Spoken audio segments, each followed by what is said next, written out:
Kasalukuyang nagsagawa ng clearing operations dito sa lugar ng San Juan City ang Metropolitan Manila Development Authority. Pinangunahan ito ni Head of the Metropolitan Manila Development Authorities or MMDA Special Operations Group Strike Force, Gabriel Go. Kasama ang mga kapulisan at Local Traffic Bureau ng munisipalidad mula kaninang alas 9 ng umaga. Sa isinagawang operasyon, marami ang dinisiplina na tanggalin ang mga gamit na matagal nang ipinatatanggal ng MMDA, habang 3 sasakyan naman ang nakumpiska. Ayon kay Gabriel Go, ito ay 888 complaint kung saan ay isa sa mga proseso nito ay ang pakikipag-ugnayan ng MMDA sa mga local government unit. Aniya, nagsagawa sila ng joint operation upang malinis at maisaayos ang lugar, kabilang ang 3rd West Krame at 2nd West Krame, dahil ito ay tinalaga na bilang mabuhay lane o alternatibong ruta para sa lungsod ng Quezon City hanggang San Juan. Reklamo ng isang residente, mahirap raw baguhin ang nakasanayan,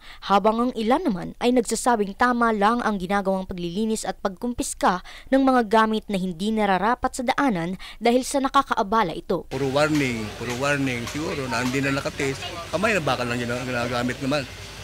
Doon man sila nagre-react. Hindi dapat hintayin pang dumating ng ganitong sitwasyon. Dahil di ba sila mga bata napaulit-ulit na lang. Samantala, saad naman ni Gabriel Go, hindi na niya kailangan gumamit ng kamay na bakal sapagkat ang kailangan lang ay iparamdam at ipaalam sa mga tao kung bakit isinasagawa ang mga operasyon tulad nito.